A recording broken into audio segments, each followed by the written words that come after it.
பிரமாண பத்திரம் தாக்கல் செய்யப்பட்ட பின்னர் உத்தரவு பிறப்பிக்கப்படும் என உச்சநீதிமன்ற நீதிபதிகள் தெரிவித்திருக்கின்றனர். இது குறித்து மேலும் விவரங்கள் மதியழகன்.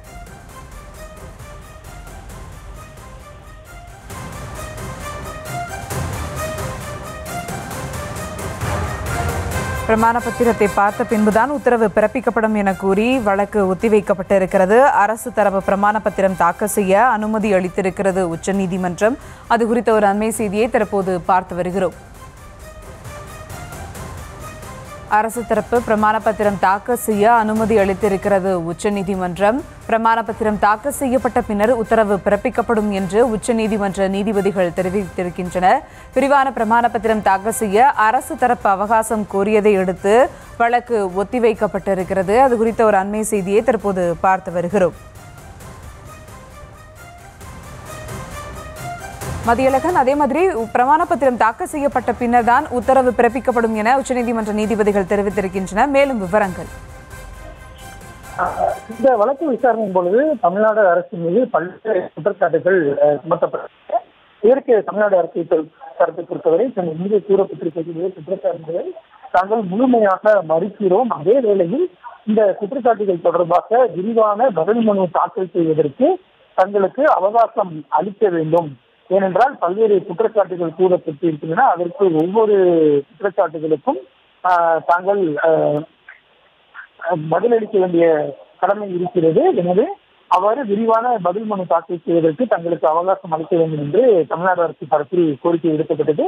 இதனை ஏற்றுக்கொண்டுதான் நீதிபதிகள் இந்த மனுக்கள் தொடர்பாக விரிவான பிரமாண பத்திரங்களையும் பதில் மனுவையும் தாக்கல் செய்வதற்கு தமிழக அரசுக்கு உத்தரவிட்டு இருக்கிறார்கள். அனைத்து தரப்பு வாதங்களும் நிறைவடைந்த நிலையில் தமிழக அரசு பிரமாண பத்திரம் மற்றும் எழுத்துப்பூர்வமான வாதங்கள் தாக்கல் செய்ததை அடுத்து இந்த வழக்கில் தீர்ப்பளிக்கப்படும் என்று கூறிய நீதிபதிகள் இந்த 4 மனுக்கள் மீதான தீர்ப்பையும் தேதி குறிப்பிடாமல் ஒத்திவைத்திருக்கிறார்கள். தமிழ்நாடு அரசு தனது பதில் மனுவை தாக்கல் செய்த பின்னர் இந்த வழக்கில் நீதிபதிகள் தங்களது உத்தரவை பிறப்பித்திருக்கிறார்கள்.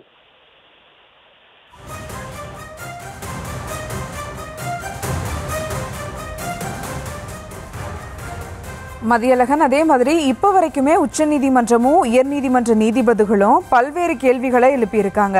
ஆனால் தாவேகா தரப்புல தங்கள் கட்சிக்கு பின்னடைவு ஏற்பட்டிருக்குன்னு வாதமானது முன் வச்சிருக்காங்க. உயர்நீதிமன்றம் முன்வைத்த கருத்துக்களை உச்சநீதிமன்றம் நீக்குவதற்கான வாய்ப்பு இருக்கா? அது குறித்த விவரங்கள். அதாவது இந்த வழக்கு தொடங்கி உடனே தாவேகா தரப்பில் பல்வேறு குற்றச்சாட்டுகள் முன்வைக்கப்பட்டன. சென்னை உயர்நீதிமன்றத்தில் தாக்கல் செய்யப்பட்ட மனுவில் தாங்கள் பிரதிவாதியாக சேர்க்கப்படவே இல்லை. அதாவது தாவேகாவோ அல்லது விஜயோ சேர்க்கப்படாத நிலையில் கட்சி மீதும் தலைவர் மீதும் பல்வேறு குற்றச்சாட்டுகள் முன்வைக்கப்பட்டன. தங்கள் தரப்பு விளக்கத்தை அளிப்பதற்கு வாய்ப்பு அளிக்காமலேயே தங்களுக்கு எதிராக பல்வேறு குற்றச்சாட்டுகள் சுமத்தப்பட்டன.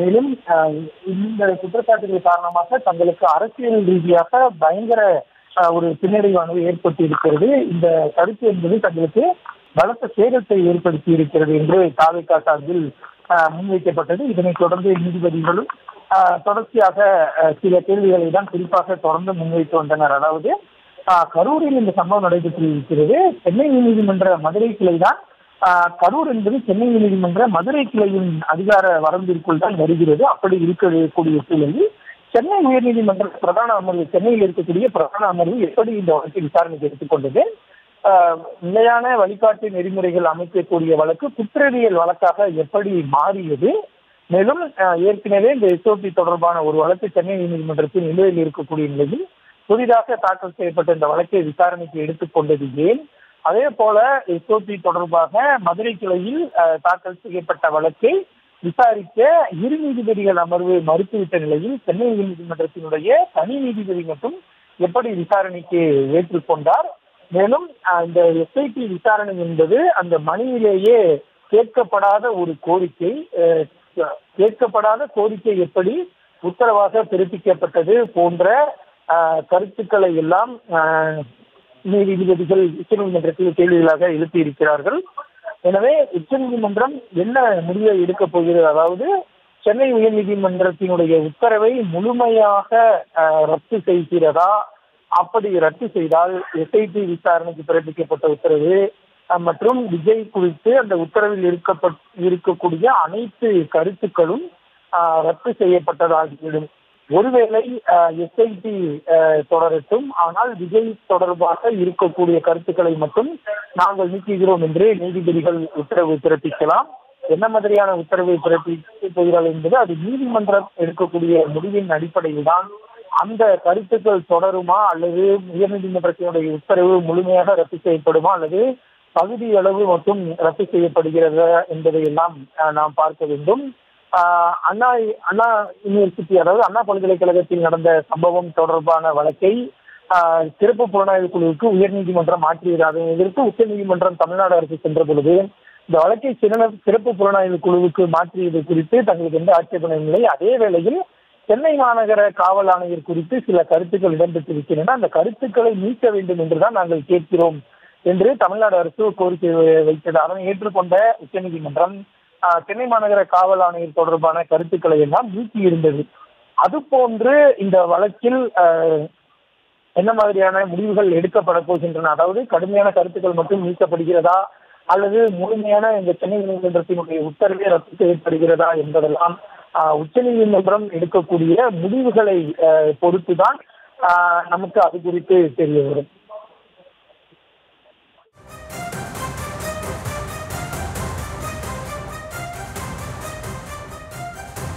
மதியழகன், இதற்கு முன்பு இது போன்ற வழக்குகள் ஏதேனும் நடைபெற்றிருக்கா? அந்த வழக்குல என்ன மாதிரியான தீர்ப்புகள் வழங்கப்பட்டிருக்கு? அது குறித்த விவரங்கள் மதியழகன். உதாரணத்திற்கு கள்ளக்குறிச்சி அந்த விசச்சாராய சம்பவம் தொடர்பான வழக்கை சிபிஐக்கு மாற்றி சென்னை உயர்நீதிமன்ற நீதிபதிகள் அமர்வு உத்தரவிட்டிருந்தது. அதற்கு எதிராக தமிழ்நாடு அரசு உச்சநீதிமன்றத்தில் மேல்முறையீடு செய்திருந்தது. அந்த மேல்முறையீடு விசாரணைக்கு வந்த உடனேயே உயர்நீதிமன்ற உத்தரவில் தாங்கள் தலையிட விரும்பவில்லை என கூறி நேரடியாக அந்த மேல்முறையீடு மனு தள்ளுபடி செய்யப்பட்டு சிபிஐ விசாரணைக்கு உத்தரவிடப்பட்டது. இது சமீப காலத்தில் நடந்த உதாரணம். இன்றைய உதாரணத்தை பொறுத்தவரை ஆம்ஸ்டாங் கொலை வழக்கு சிபிஐக்கு மாற்றப்பட்டது. அதனை எதிர்த்து உச்சநீதிமன்றம் தமிழ்நாடு அரசு உச்சநீதிமன்றம் சென்றது. அந்த விசாரணையின் பொழுது இந்த மனு குறித்து மனுதாரரான ஆம்ஸ்டாங்கின் சகோதரர் பதிலளிக்க உத்தரவிட்ட நீதிபதிகள் சிபிஐ விசாரணைக்கு இடைக்கால தடை விதிக்க மறுப்பு தெரிவித்திருக்கிறார்கள். அந்த வழக்கின் விசாரணை ஒத்திவைக்கப்பட்டிருக்கிறது.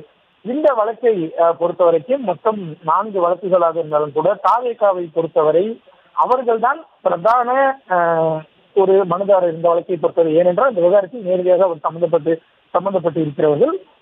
அவர்கள் தரப்பு வாதத்தை பொறுத்தவரை சிறப்பு புலனாய்வு குழு விசாரணை வேண்டாம் என்று நாங்கள் சொல்லவில்லை. ஓய்வு பெற்ற உச்சநீதிமன்ற நீதிபதி தலைமையில் தான் இந்த சிறப்பு புலனாய்வு குழு செயல்பட வேண்டும். ஓய்வு பெற்ற உச்சநீதிமன்ற நீதிபதி இந்த விசாரணையை கண்காணிக்கட்டும் என்ற ஒரு கோரிக்கை அவர்கள் வைக்கிறார்கள். மற்ற மனுதாரர்கள் நேரடியாகவே சிபிஐ விசாரணை கேட்கிறார்கள். எனவே அனைத்து தரப்பு, அதாவது பிரதான மனுதாரரான தாவேகாவினுடைய வாதத்தை மட்டும் உச்சநீதிமன்றம் எடுத்துக்கொள்ள போகிறதா அல்லது பாதிக்கப்பட்டவர்கள் தரப்பிலும் வாதங்கள் முன்வைக்கப்பட்டிருக்கின்றன, அதையும் உச்சநீதிமன்றம் கணக்கில் எடுத்துக்கொள்ள போகிறதா என்பது நீதிபதிகளினுடைய தனிப்பட்ட ஒரு முடிவாக இருக்கிறது. அதாவது இதற்கு முன்பாக இருந்த வழக்குகள் எல்லாம் நேரடியாக ஒன்று சிபிஐக்கு மாற்ற வேண்டும் அல்லது மாற்றக்கூடாது, 2 நிலைப்பாட்டில் தான் இருந்தன. ஆனால் இந்த விவகாரத்தை பொறுத்த வரைக்கும் பிரதான மனுதாரரான தாவேகா சிபிஐ விசாரணை கேட்கவில்லை, எஸ்ஐடி விசாரணைக்கு தடை கேட்கவில்லை, ஓய்வு பெற்ற உச்சநீதிமன்ற நீதிபதியை கண்காணிப்பாளராக நியமிக்க வேண்டும் என்ற ஒரு கோரிக்கை தான் இருக்கிறது. ஆனால் மற்ற மனுதாரர்கள் சிபிஐ விசாரணை கேட்கிறார்கள். எனவே இந்த விவகாரத்தில் உச்சநீதிமன்றம் என்ன நிலைப்பாடு எடுக்க போகிறது என்பதையும் நாம் பொறுத்திருந்துதான் பார்க்க வேண்டும். விவரங்களுக்கு நன்றி மதியழகன்.